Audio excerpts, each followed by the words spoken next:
Hey, what's up, everybody? I am at the shop on Saturday morning as usual. I have so much stuff to get done today. Let's see. So, I am doing two Monkey Cudgel blanks.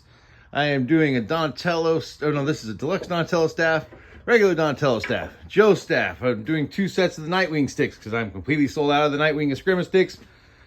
These are going to be oak daggers, hickory daggers. I am almost completely sold out of the poplar stakes again, so I'm making 6 more of those. I cannot believe I've sold like 50 of these in the last couple of months. I cannot understand why these are selling so well, but I'm not going to argue with it. I've got an order for a custom Hambo at 34 inches. I've got an order for a Padauk Yawara. I'm going to make that today. Making a couple more of the hammer and stake sets and a cross stake. That is what I am working on this weekend. I got the shop a little bit decorated, by the way. And I got a new dust collection system.